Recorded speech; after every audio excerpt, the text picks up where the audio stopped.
prostitution, people who got married over the wires, the legal issues of whether that was binding, and so on and so forth. So. Yeah. People think this stuff is new. It's not. Right. I'm Kieran Bonner. I'm a professor of phenomenological sociology at the University of Waterloo, and I'm here as a fellow, visiting fellow for this semester. I'm Victor Granado from Madrid, from Spain. I'm a visiting fellow here, and I'm working about migration and human rights in political philosophy. My name is Simone Rowan. I'm interning at the Hannah Arendt Center this year. I studied. I can't see you, so I can Hi. see. I'm interning this year at the Hannah Arendt Center. I studied literature and philosophy as an undergrad. And I'm Roger Berkowitz. I direct the Hannah Arendt Center here at Bard. As many of you know, we had a conference last year on human being and human age, in which Ray Kurzweil and Sherry Turkle and some other people were speaking. And we have been thinking a lot about the question of what overcoming or accessing or accessorizing our humanity might mean. For Hannah Arendt, this was something she thought was a fait accompli, was happening. And she thought it was something we should not stop because we can't, but we should think about. And so the center has dedicated itself to becoming a place to think about, instead of just letting it happen thoughtlessly, how to continue to be thoughtful as we become more and more quickly in our thinking and technological in our thinking, as more and more of the major judgments and decisions about our lives are made by machines instead of humans, or human-machine hybrids. We want to think about it. And are there areas, are there ways, are there parts of humanity that we want to in some way wall off from technology, protect? Is that possible? Or how do we in some way protect those parts of the human experience that we might think are valuable as we continue on and improve the rest of them? And so these are questions that the center is pursuing, along with other ones, very much influenced by the thinking of Hannah Arendt. And we're thrilled to be working with Kritika and the philosophy department to bring you and welcome you here to think with us about that. So welcome. Thank you. I'm honored by the invitation. We're honored to have you. And I think everyone knows, is it Chorost? Chorus. Michael I Chorost. think the Greek word chorus. Chorus. Then we feel at home in the Arendt Center to be talking about a chorus. Chorus. I think most people know it, but let me just say, published two very interesting and important books. The first was originally titled Rebuilt, Becoming Part Computer, How Becoming Part Computer Made Me More Human, and then retitled Rebuilt, My Journey Back to the Hearing World. I'd like to know why you retitled it. Was that you or the press? He was the publisher. Yeah. So the publisher wanted the paperback to have a more family-friendly print book. So the hardback had this skull, the cat scan of my skull, this sort of frightening orange color. So for the paperback, they wanted a picture of me as a little kid. Okay, and I just went along with it. And they wanted friendlier subtitles, so they renamed it My Journey Back to the Hearing World. It's actually given me quite a bit of trouble in the deaf community. Okay, because, of course, there's all sorts of politics going on. Yes. And that's how it's obvious.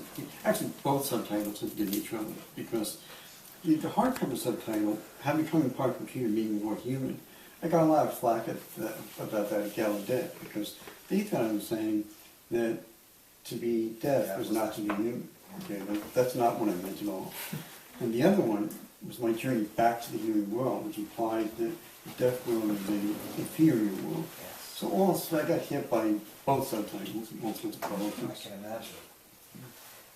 Okay, well, the new book, Worldwide Mind, The Coming Integration of Humanity, Machines, and the Internet, is obviously in the zeitgeist about as firmly as we could get, and one we're very interested in hearing about. So you're going to talk for a couple minutes Mhm. about some of your thoughts and work, and then we'll have a discussion.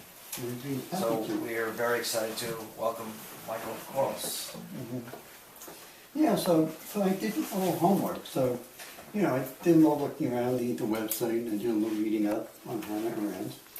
And I realized that I had no idea where to start reading. So I asked Roger to send me an article to read as a sort of starting point. So he sent me The Conquest of Space and the Stature of Man. Okay. Now, did you know that I'm really fascinated by space exploration, or did you just kind of pick that because it's about technology? I had an inkling. No, I had no idea. I think most people who are technologists and futurists are interested in space. But no, I picked this because of the works of Arendt that are short and a good introduction to this aspect of her thinking. This is the best one. Well, it was a good introduction. I also happen to be reading a book titled Cosmic Evolution. Here's part of it. It's actually a NASA book, so I just printed it out, just giving it away for free. It's called Cultural Evolution. So my thoughts are informed by both of these. So let me ask, have you read this? Just checking. Okay. So let me just pick out a sentence that really jumped out at me, and I'll use that as my launching point.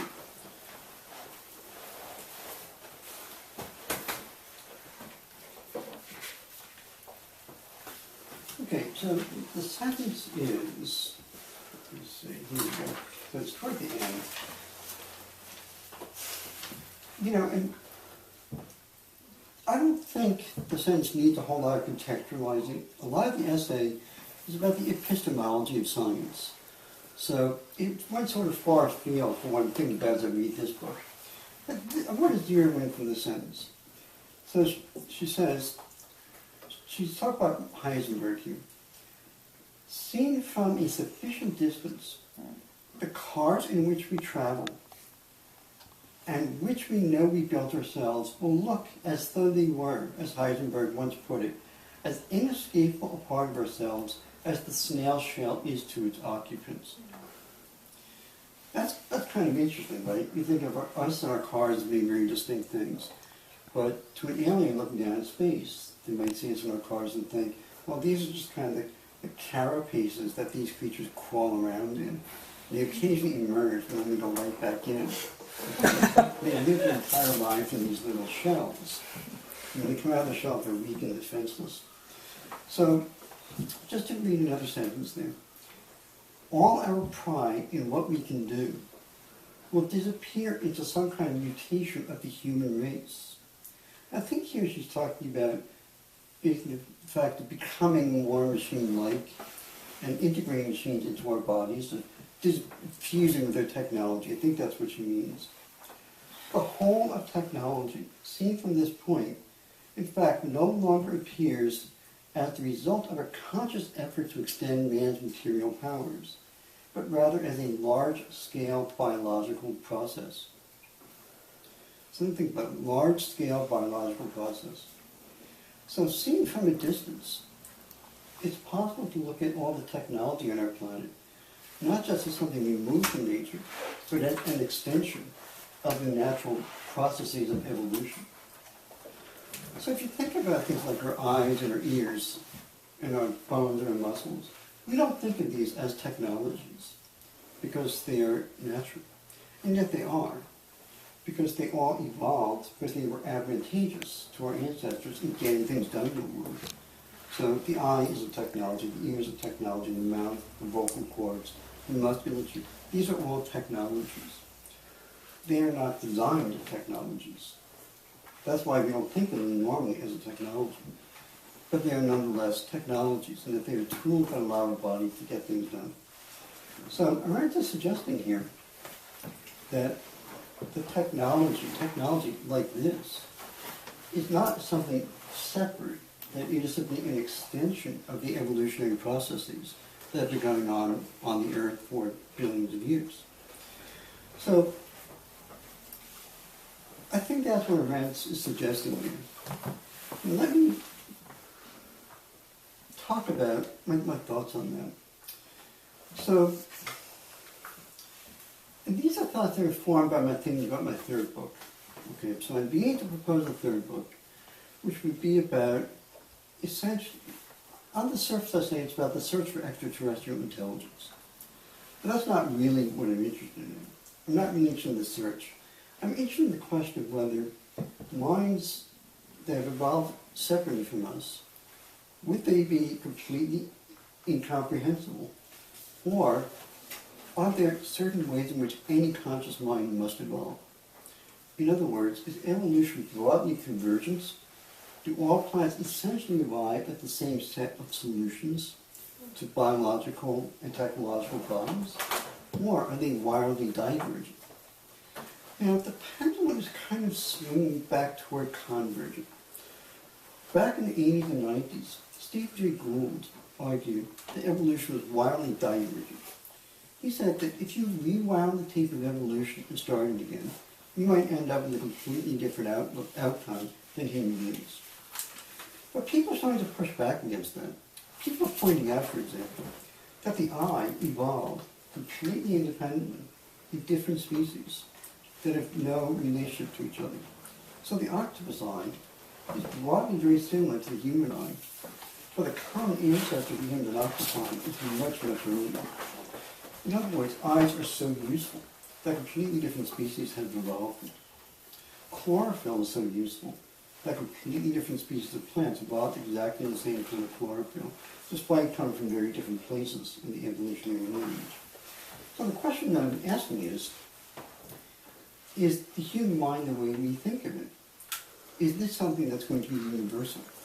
When we finally meet aliens, will we find that they think a lot like us? Will they have eyes in a visual system like ours? Will they have brains that are composed of neurons? Which people are starting to argue is highly likely. Because neurons are a very efficient way of transmitting information from cell to cell. And neurons, too, are in structure that evolve independently in different species. So we see examples of convergent evolution all over the history of life on planet Earth. Now, we still have the sample size of one, right? So we don't know for sure. But there are at least hints that evolution is as much convergent as divergent. So, if that is the case, then what is the future of human evolution? And a lot of people, including Ray Kurzweil, are suggesting that the future of human evolution is for minds to transfer from the substrate of biological hardware into computational hardware. And there are lots of different ways in which people say it could be done. So Kurzweil, for example, says that artificial intelligences will arise and will be so much smarter than us that they will leave us in the dust. And that will be held in this little playpen for a while the machines go off and explore the universe. Other people say, well, it may be possible to scan the human brain so that it can be uploaded into a silicon substrate where it will then function as a mind. So there's all these different scenarios. So here's the question that I've been pondering. If you did such a thing, would that mind be human in the sense that we think of human? Would these artificial intelligences or uploaded minds, would they be people? Or would they be these completely unintelligible kind of intelligences? And I think the salient question is, what is going to make these minds want to do things? Now, let me talk a little bit about wanting. So think for a minute about two different machines that you both know well. Automobiles and mice. Okay? Now, they're both machines in some sense. But when you see a car being crushed up at a junkyard, you know that it doesn't feel any pain. You know that it doesn't feel any sense of its own life. So you feel no sense of compassion or pity for it. But when you see an animal being injured, you feel shock, horror, fear, pity, because you know that animal has feelings. And the reason we have feelings is because our brains have evolved these incredibly intricate chemical systems that give us rewards and make us want to go out and get things. So we have in the brain neurochemicals like dopamine, serotonin, oxytocin. You know, this neurochemical system is itself a very complex information processing system. People think of brains as being just the wiring of the neurons, which is true. But there's a whole other system that's interpenetrated with it, which is a chemical processing system, dopamine, serotonin, oxytocin, which interpenetrates and intermeshes with the neural system. And the two systems have this intensely interlinked feedback loop with each other. What neurons do changes what neurotransmitters do. What neurotransmitters do changes what neurons do. And you really can't pull these apart. So we have something of a grip on how neurons work to transmit and store ideas and intelligence, at least the inklings of an idea. We still don't understand consciousness, but we do know how the brain transmits information through neurons. But we still have only a very vague understanding of the neurochemical system. But we do know things like when you're hungry, that sense of hunger is in part mediated by the way dopamine is changing your neurotransmitters' activity. When you eat, you get the sense of reward. That's because the dopamine concentrations in your brain are changing. You know, I'm not even going to try to, I barely understand the complexity of the system. It's very clear that neurochemistry has a great deal to do with what makes us different from cars and computers. Things like dopamine, serotonin, oxytocin, they don't make us want. They don't make us feel. They don't make us hungry, angry, sexually interested, desirous, upset, sad. All those feelings come from neurochemistry. And it seems to me that all these ideas about uploading an AI just have they offer no answer to how you make a brain want something. How do you get the equivalent of the brain's dopamine, serotonin, and oxytocin reward systems in a silicon substrate? Well, the computer scientists will say, well, we'll just find a way to simulate that. And I'm not so sure. Okay. Computer science will say, well, you can figure out ways to measure the way dopamine affects neurons and find ways to create digital analogs of that.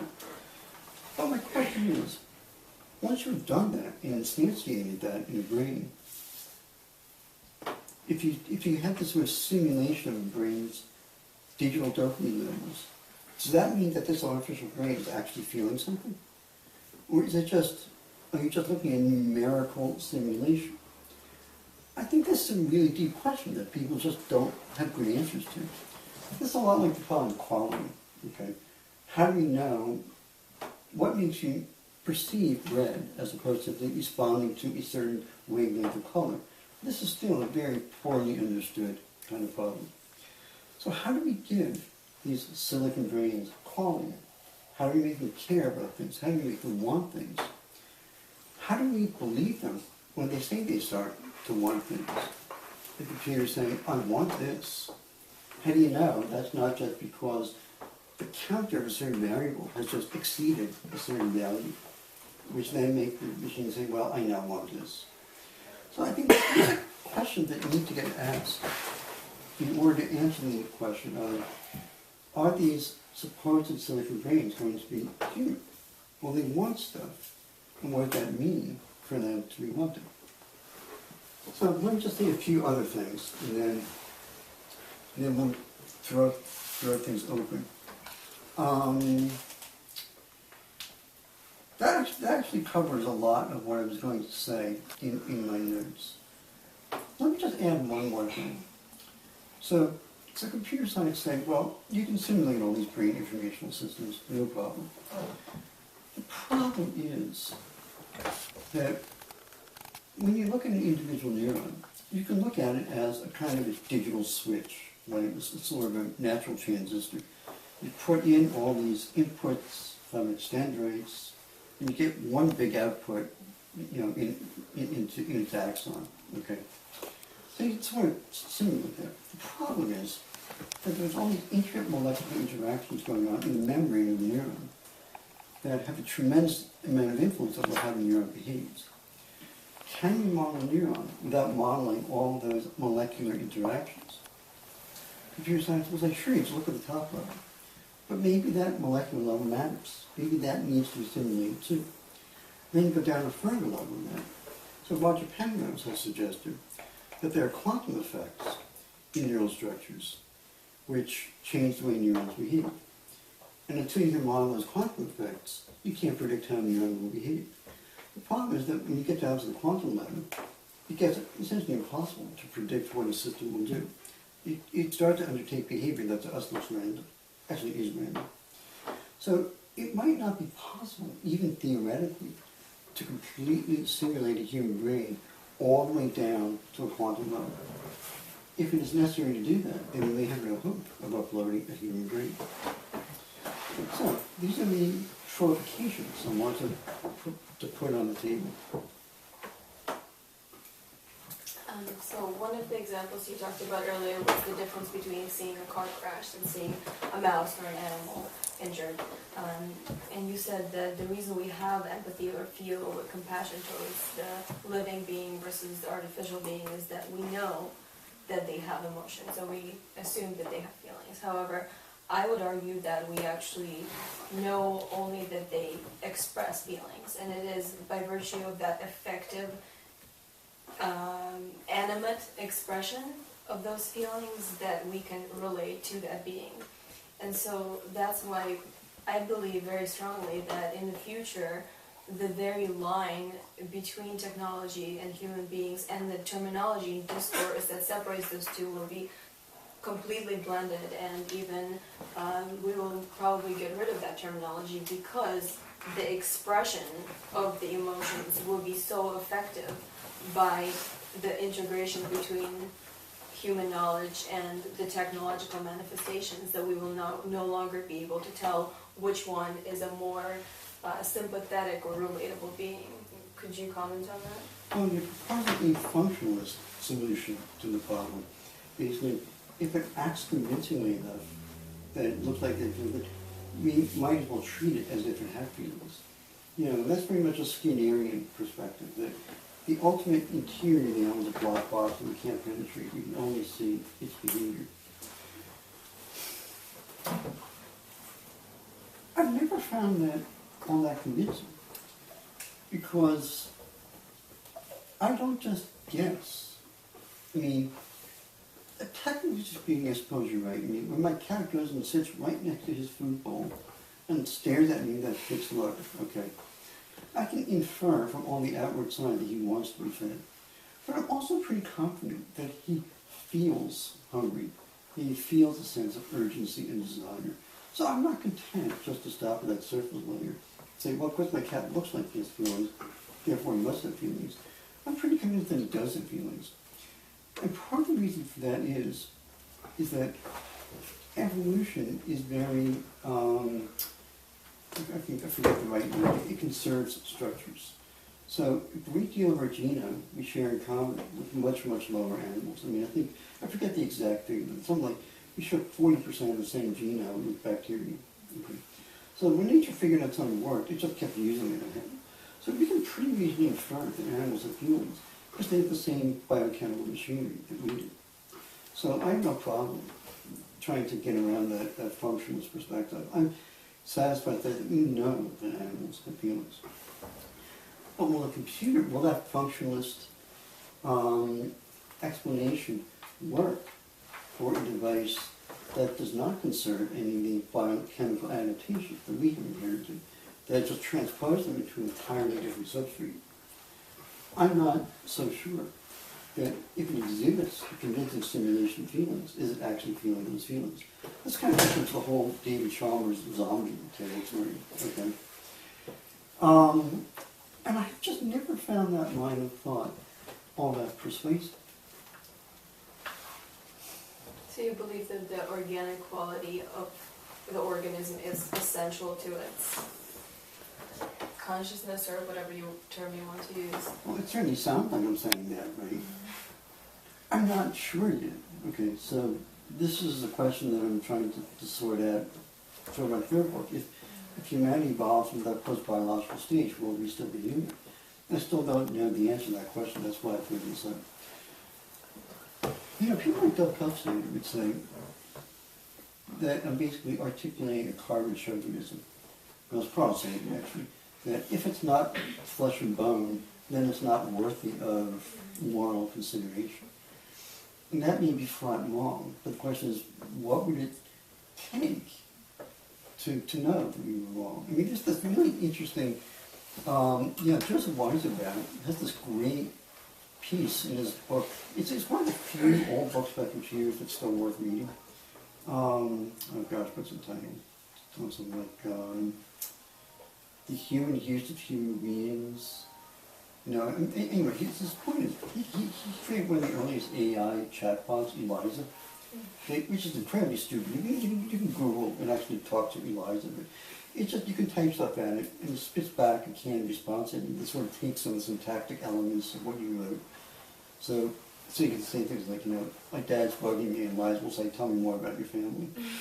Okay, and back when Weizenbaum wrote it, like 1968, whatever it was, people were fooled by it. Okay, it was like, it really understands me. Leave me alone so I can talk to it. And people really believed it. So in a sense, it actually passed the Turing test. As crazy as that sounds.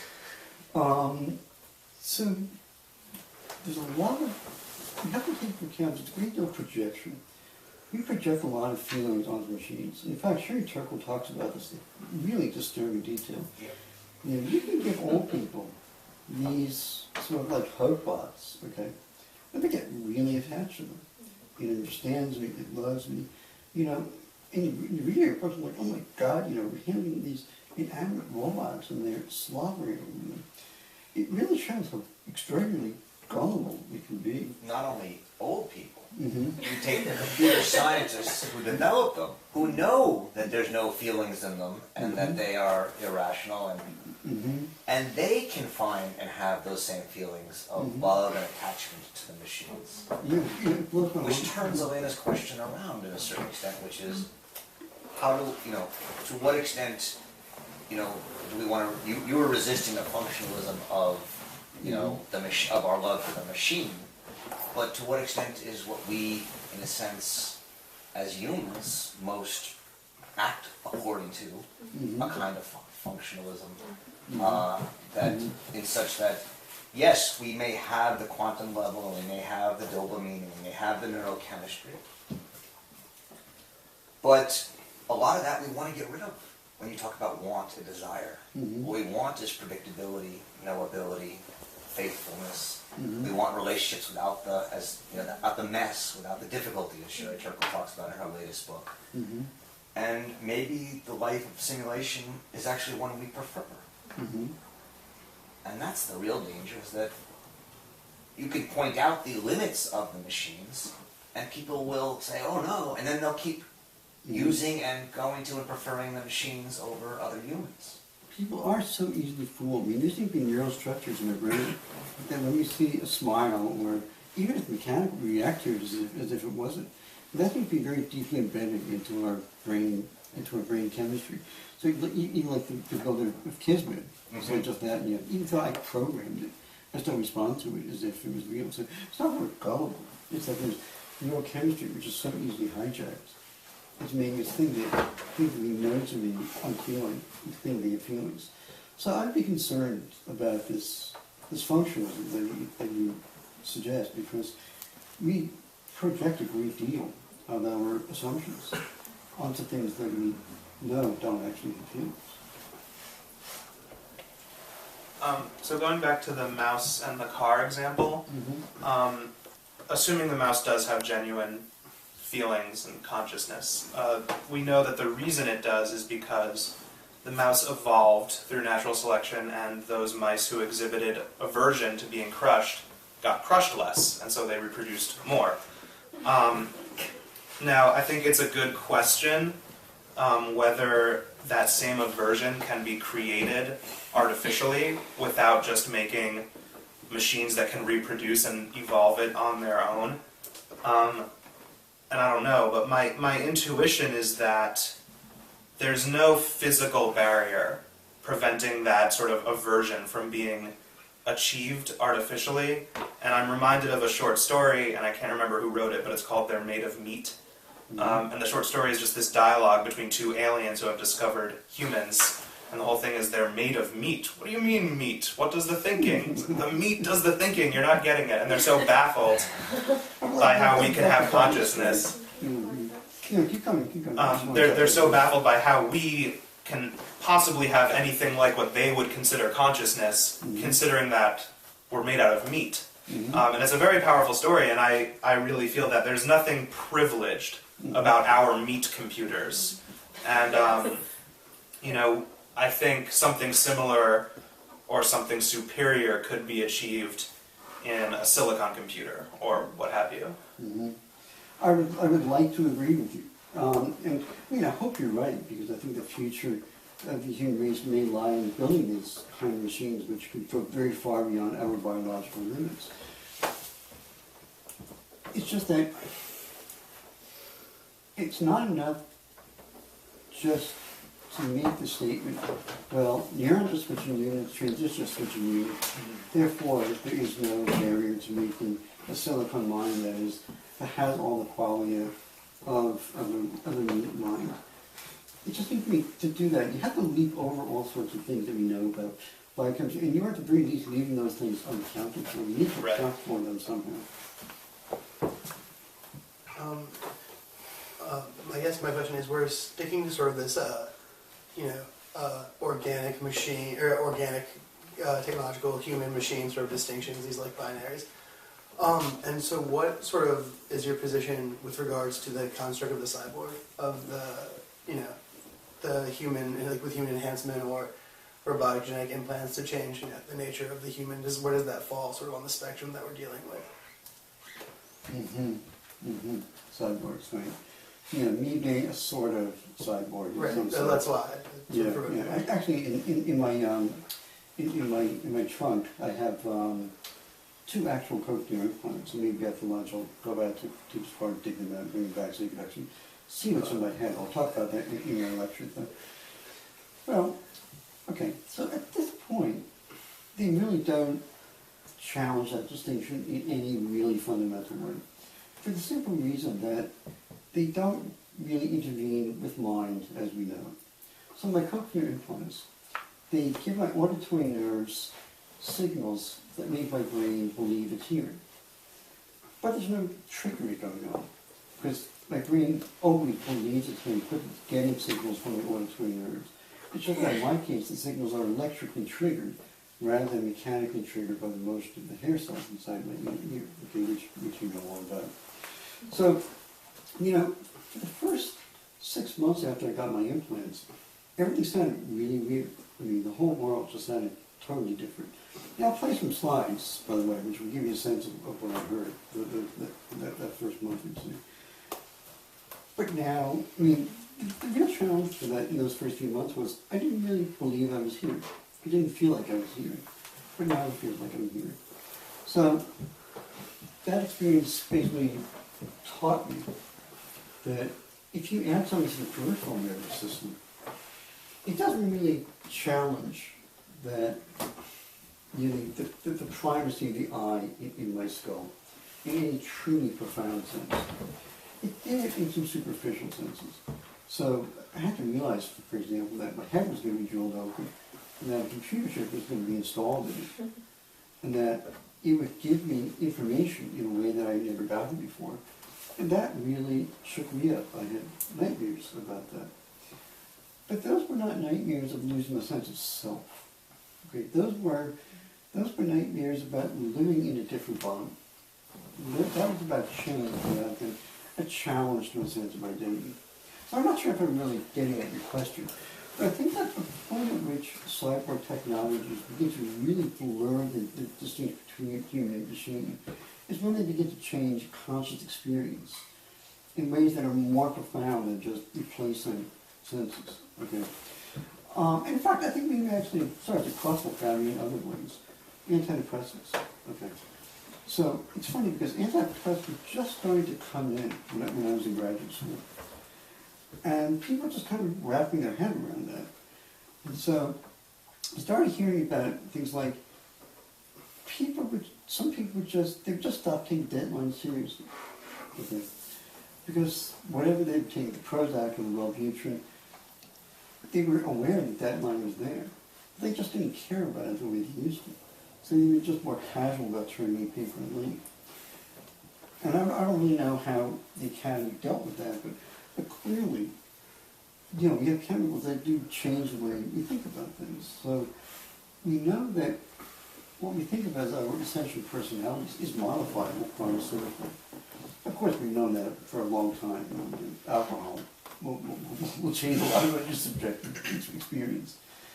But I don't think cyborg technologies yet are poised to really make us rethink about what it means to be human. I just don't think we're at that point historically. Okay. Then can I ask the sort of obvious follow-up question then, which would be, if we can imagine a world where cyber technologies are at that point, does this question of what can and cannot be considered human sort of, does it become more significant, or does it sort of lose significance by virtue of this new emergence of a new type of being at that point? Like, I guess that was where the whole question was headed in the first place. Well, let me turn that question around on you. Instead of asking whether it would change, I'm asking how would it change? Our understanding of what it means to be human? What kind of changes would it make? Well, it would mean to be like, how would people be different? I guess in my little fantasy robo universe, there's a whole degree of sort of finitude of accessibility to information and physical movement and perception that can all be radically diminished. Or do you diminish finitude or expand it? I'm not entirely sure what virtue is in that context, but you know, the increased in some degree or to some degree or another. Like there's a story of Peter Warwick, the cybernetics professor from England, I think, who put the chip in his brain to increase the frequency of light waves that he could perceive. And while that's not necessarily a huge example, but things along those sorts are like instant from your mind to the internet sort of access, and sort of that sort I feel like would drastically change what humans can and cannot do, or what cyborgs can and cannot do on the ground. And I think that well, it's sort of functionalist, but sort of also epistemological. We can't how do we understand our position at the point where the limits that we had previously conceived of as, you know, this is what humans do, start to disappear in those kind of ways.